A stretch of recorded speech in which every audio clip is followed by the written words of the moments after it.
नमस्कार दोस्तों, हमारे चैनल में आपका स्वागत है। आज हम लाए हैं डीएसएसबी एग्जाम के पार्ट ए के मैथ्स सब्जेक्ट्स के इंपॉर्टेंट टॉपिक का मतलब जो हमने प्रीवियस ईयर्स में जो एग्जाम में आए थे टॉपिक्स, मतलब कि ज़्यादातर जिनमें से बार बार क्वेश्चंस रिपीट हो रहे थे, हम सिर्फ उन्हीं टॉपिक्स को लेके आए हैं। क्योंकि इनमें से भी अगर आप 18 से 19 प्रश्न भी आते हैं जो टॉपिक्स हम आपको बता रहे हैं, और उसमें से अगर आप 17 से 19 क्वेश्चन करने में आप कामयाब होते हैं तो समझ लीजिए आपका मेरिट लिस्ट में आने के चांस उतने ही बढ़ जाते हैं। ठीक है, तो एक दो प्रश्न हमेशा ऐसे होते हैं जो किसी ऐसे टॉपिक से आए होते हैं जो हमने नहीं पढ़ा होता है। बहुत कम ऐसे लोग होते हैं जो उसको पढ़कर गए होते हैं, तो आप उस चीज़ की टेंशन मत लीजिएगा। आप अपने 17 से 19 मार्क्स पर फोकस कीजिएगा बजाय उस एक मार्क के जो आपका बाहर से आया है। ठीक है, तो 17 से 19 मार्क्स हैं, आप इस पर कॉन्सेंट्रेट कीजिएगा। आप उदाहरण लेके चलिए, अगर कोई बच्चा है, अगर उसने 17 से 19 क्वेश्चंस पर ज़्यादा ध्यान नहीं दिया, उसके मान ले 13 आ गए या 14 आ गए मार्क्स मैथ्स में, और एक जो क्वेश्चन बाहर से आया था उसमें आ गए, तो 14 और 1 कितने हो गए उसके मैक्सिमम 15 मार्क्स। ठीक है, पर अगर आपने 17 से जो 19 मार्क्स पर अच्छे से ध्यान दिया है, यानी जो 17 से 19 मार्क्स में जो टॉपिक्स बार बार रिपीट हो रहे हैं, जो बार बार आ रहे हैं, अगर आपने उन पर ध्यान दिया है अच्छे से, तो मान लीजिए अगर आपके 17 मार्क्स उसमें आ गए, यानी कि आपके 17 क्वेश्चन बिल्कुल ठीक है। 2 क्वेश्चन आपको डाउट था इसलिए आपने नहीं लगाया क्योंकि नेगेटिव मार्किंग होती है, तो दैट इज़ वेरी गुड। और एक क्वेश्चन तो आप यहाँ देखिए उसके मैक्सिमम 15 मार्क्स बन रहे थे और आपके 17 बन रहे थे, तो यानी कि आप 2 मार्क्स उससे ज़्यादा हैं, और वो भी कहाँ, सिर्फ एक सब्जेक्ट में, यानी कि मैथ्स में। ये सिर्फ 20 नंबर की बात हो रही है, और अभी 180 नंबर का पेपर आपके हाथ में है, यानी कि अभी वो करना बाकी है। ठीक है, तो आइए देर ना करते हुए हम जानते हैं डीएसएसबी एग्जाम के लिए मैथ्स के लिए क्या सिलेबस इंपॉर्टेंट है। इसी सीरीज़ में हमने सब्जेक्ट हिंदी, सब्जेक्ट इंग्लिश की भी वीडियो बनाई है। अगर आपको उनके भी इंपॉर्टेंट टॉपिक्स जानने हैं तो आप हमारे चैनल पर जाकर उन वीडियोस को देख सकते हैं। आइए शुरू करते हैं। ये देखिए, मैथ्स में हमारा पहला आता है नंबर सिस्टम। नंबर सिस्टम यानी कि जो एक तरह से हमारा जो अंक गणित है उसमें जो हमारा नंबर का सिस्टम्स है उनकी बात करेंगे हम। ठीक है, अंक गणित में एक तरह से क्या क्या आता है वो देख लीजिए। इन्फॉर्मेशन ऑफ नंबर्स, यानी कि जो हमारा नंबर सिस्टम है उसमें आपको पता होगा हमारे नेचुरल नंबर्स होते हैं, रियल नंबर्स होते हैं, होल नंबर्स होते हैं, रैशनल नंबर्स होते हैं, इरेशनल नंबर्स होते हैं। ठीक है, तो आप इन नंबर्स के बारे में थोड़ी जानकारी ले लीजिए, क्योंकि कई बार ऐसे क्वेश्चन भी आ जाते हैं कि एक सीरीज दे देते हैं और 4 ऑप्शन दे देंगे, real number, whole number, natural number, rational number, तो कौन सा है, तो आपको ये चीज़ें पता होनी चाहिए। ठीक है, इसके बाद हमारा आता है डिविजिबिलिटी, यानी कि कोई नंबर किसी से कैसे भाग होगा, यानी कि उसकी विभाजकता क्या है, तो उसकी जो कंडीशन होती है वो होती है हमारी डिविजिबिलिटी। यानी जैसे मान लीजिए 343 की पावर मान लीजिए 17 और डिवाइडेड बाय 7, तो क्या ये इससे भाग होगा? तो आपको क्या करना है, आपको यहाँ नहीं देखना, आपको सिर्फ इस पर देखना है जो इसके अंदर है। अगर ये इससे भाग हो रहा है तो ये इससे भी पूरा पूरा भाग होगा। ठीक है, तो उसमें रिमाइंडर पूछ लेंगे आपसे कि रिमाइंडर क्या होगा, 0, 1, 2, 3, मतलब कि 7 से कम वाले आपके रिमाइंडर होंगे। ठीक है, तो वो चीज़ आपकी आएगी।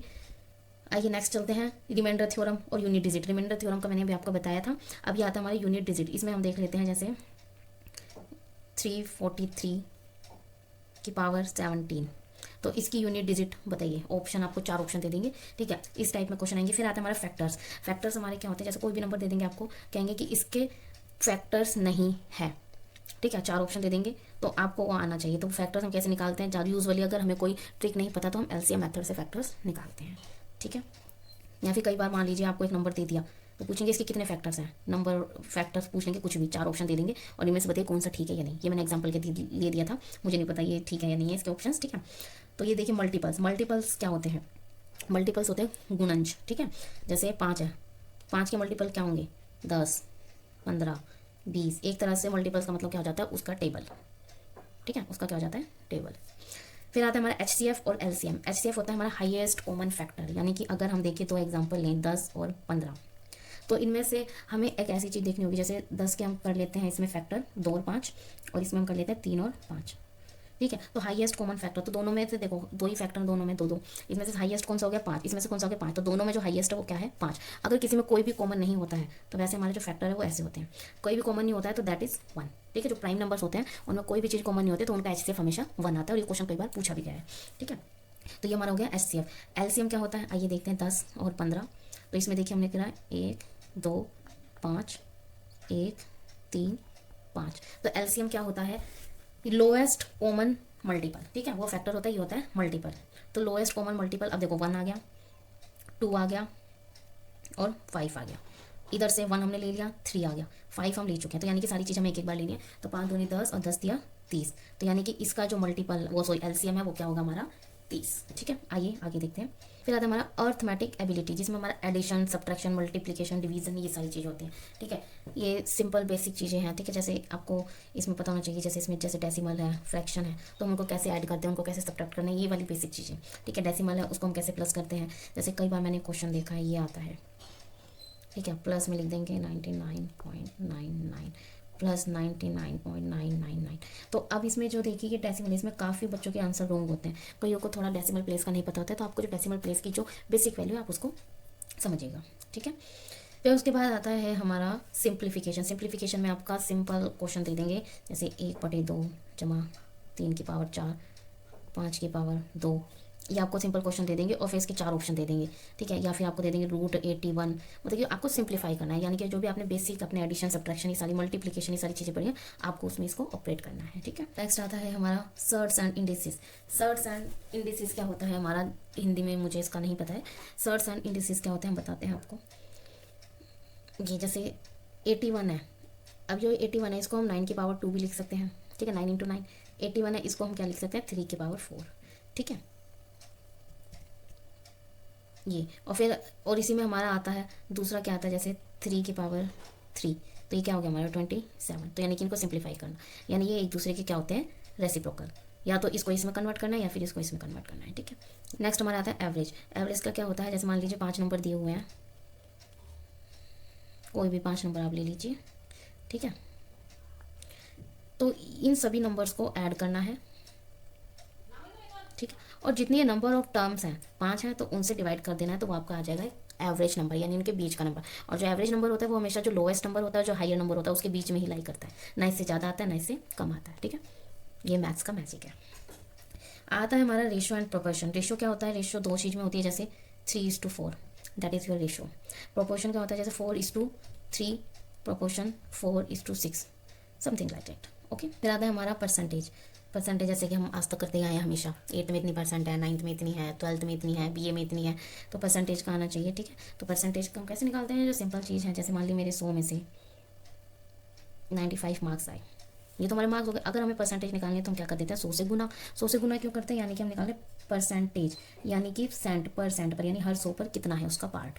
ठीक है, तो क्या आ गया 95%, ये हमारी क्या होगी परसेंटेज। कई बार क्या होता है, मार्क्स दे देता है और बोलता है, और परसेंटेज दे देता है, बोलता है कि ऑब्टेन्ड मार्क निकालो, इतने मार्क निकालो। ठीक है, प्रॉफिट एंड लॉस आपको पता है, लाभ हानि। ठीक है, तो ये लाभ हानि है, तो आप इसका मैं क्लियर कर लीजिएगा। विक्रय मूल्य यानी कि सेलिंग प्राइस और कॉस्ट प्राइस, इन पर ही हमेशा लॉस और प्रॉफिट निकलता है। किस पर, हमेशा कॉस्ट प्राइस पर। मान लीजिए अगर आपने 100 रुपये में कोई पेन खरीदा, वो आपने 110 में बेच दिया, यानी ये CP हो गया, ये आ गया हमारा SP। ये ज़्यादा में जा रहा है, तो अभी देखिए 10 CP है हमारा, कॉस्ट प्राइस 100, और हमें मान लो हमें निकालना है कि लाभ हुआ या हानि, तो प्लस में जा रहा है तो हमेशा लाभ हुआ, यानी प्रॉफिट हुआ। कितने परसेंट हुआ, 10%।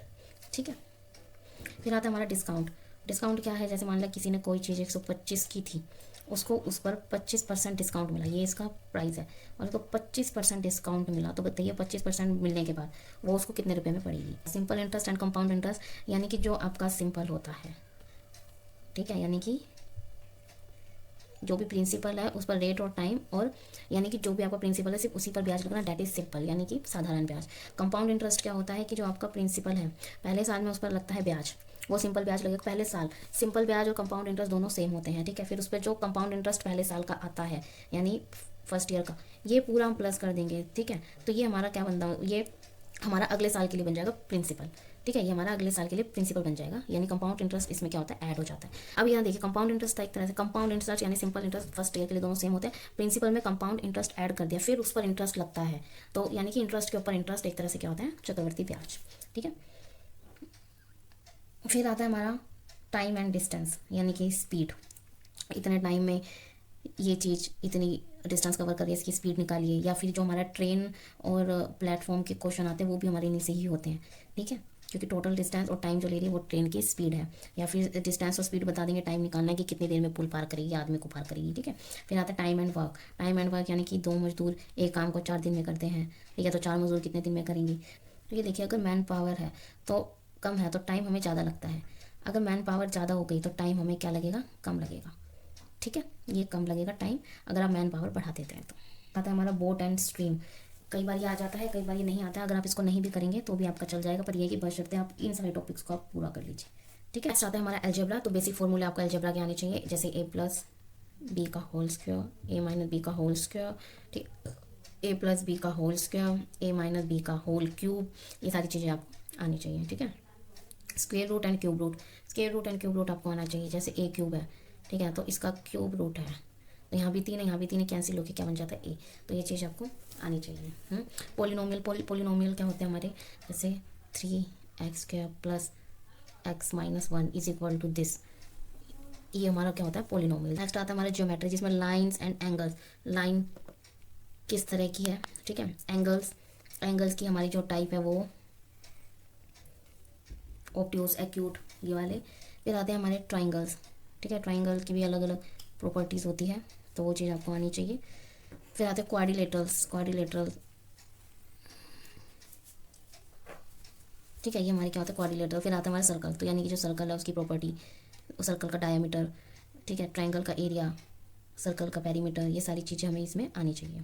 फिर आता है हमारा मेंसुरेशन, मेंसुरेशन वाला ज्योमेट्री से ही रिलेटेड होता है, क्योंकि इसमें शेप्स होती हैं, ये सारी शेप्स हैं। तो एरिया इन शेप्स का होता है सर्कल का, स्क्वायर का, रेक्टेंगल का, क्योंकि जो 2D है उन्हीं में हमेशा एरिया होता है 2D में, और वॉल्यूम हमेशा किस में होता है 3D में, जैसे क्यूब, सिलेंडर, क्यूबॉइड, स्फीयर, कोन, ठीक है, ये सारी हमारी क्या होती है 3D शेप। तो इनमें वॉल्यूम होता है और इनमें एरिया होता है। नेक्स्ट आता है हमारा स्टैटिस्टिक्स। अगर आप ये नहीं भी करेंगे, ये मीन, मोड एंड मीडियन, तो कोई वो नहीं है, 1 या 2 क्वेश्चन आते हैं, वो भी हर बार नहीं आते हैं, ज़्यादातर मीन या एवरेज का आता है, मोड और मीन का बहुत कम देखने को मिलता है। हाँ, पर आप एक table, line graph, bar graph, pie chart और पिक्टोग्राफ, डेटा हैंडलिंग में जो भी है, ये चीज़ आप जरूर कर लीजिए। कई बार कोई ग्राफ दे देंगे और उनमें से 1 या 2 क्वेश्चन पूछ लेते हैं, वो चीज़ आपको आनी चाहिए।